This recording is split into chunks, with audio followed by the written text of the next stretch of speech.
संतुष्टि। एक पौराणिक कथा। एक बार एक धनी साहूकार था। उसके पास इतनी दौलत थी, उसने इतनी दौलत हासिल कर ली थी कि अगर 7 पीढ़ियां बैठकर खा लें तो भी खत्म नहीं होगी। हालांकि यह अमीर आदमी तभी भी खुश नहीं था। उसके मन में कुछ ऐसा था कि वह रात में सो नहीं पाता था। इसीलिए वो सच्चे सुख से वंचित रह गया। उसने सबसे पूछा कि वो ऐसा क्या कर सकता है जिससे उसे शर्मिंदगी से छुटकारा मिल जाए और सुख और शांति से वह रह सके। किसी ने उसे कहा कि संतों की शरण में जाओ तो संत आपको इससे बचाएंगे। धनी संतों की तलाश में गया। रास्ते में एक साधु महाराज एक पेड़ के नीचे बैठे थे। धनी व्यक्ति ने उसका अभिनंदन किया और कहा, गुरुजी, मेरे पास किसी वस्तु की कोई भी कमी नहीं है। अगली 7 पीढ़ियां बैठकर बिना काम किए आराम से खा पाएंगी। फिर भी मैं खुश नहीं हूँ, क्योंकि एक व्याकुलता मुझे सोने ही नहीं देती। साधु महाराज ने कहा, पहले बता कि आपत्ति क्या है, फिर उससे कैसे छुटकारा पाया जाए वह तुझे बताता हूँ।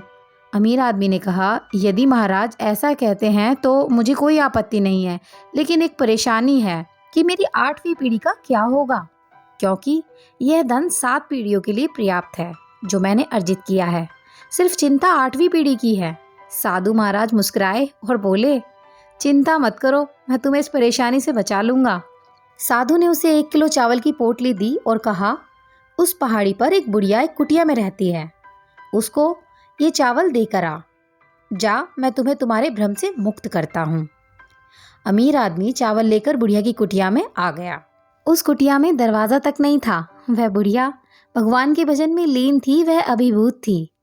अमीर आदमी के पैरों की आहट से बूढ़ी माँ का ध्यान टूट गया। उसने ऊपर देखा और कहा कि बेटा, आप यहाँ क्यों आए हो? उसने कहा, माँ जी, मैं तुम्हें चावल देने आया हूँ। यह चावल लो, फिर मैं जाऊँगा। बूढ़ी माँ ने कहा कि मैंने आपको चावल लाने के लिए कहा था क्या आपके सामने हाथ फैलाया था? नहीं ना, फिर चावल क्यों लाए? यह पोटली उठाओ और जाओ। फिर अमीर आदमी ने कहा, मुझे उस पेड़ के नीचे बैठे साधु बाबा ने भेजा है, इसलिए मैं आया हूँ। उसने कहा कि साधु से जाकर कह देना मेरी कुटिया में 2 दिन के लिए चावल पर्याप्त हैं। अमीर आदमी ने अपने सामान्य ज्ञान का इस्तेमाल किया। उसने कहा कि माँ जी, आपको तीसरे दिन के चावल के लिए काम आ जाएंगे। उसने कहा कि आप और वह साधु मेरे तीसरे दिन की चिंता मत करो। उस साधु से कहना कि मेरे तीसरे दिन के चावल का संबंध उसी से है जिस पर मैं इस एकांत स्थान में अपना सारा बोझ लेकर जप करने बैठी हूँ।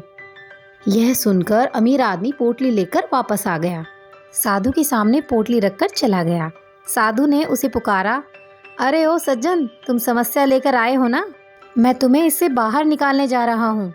अमीर आदमी ने सिर झुकाकर कहा, महाराज, मुझे जवाब मिल गया।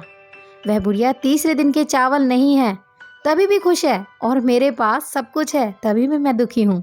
जिसके पास कुछ भी नहीं है वह अगर अपने भविष्य का विचार नहीं करती और भरोसा करती है कि वो भगवान कुछ बुरा नहीं होने देगा, तो फिर मैं, जिसे भगवान ने इतना कुछ दिया है, मुझे इस फालतू की चिंता में नहीं पड़ना चाहिए। यह मुझे समझ में आ गया है। दोस्तों, छोटी सी यह ज्ञानवर्धक कहानी हमें समझाती है कि हमारे पास जो है उसमें आनंद लेना चाहिए, उसमें खुशी ढूंढनी चाहिए। जो भी है उसके बारे में फालतू की टेंशन लेकर अपना सुख चैन नहीं खोना चाहिए। कहानी अच्छी लगी हो तो लाइक शेयर सब्सक्राइब जरूर कीजिएगा। मिलते हैं एक और नई कहानी के साथ। तब तक के लिए अलविदा।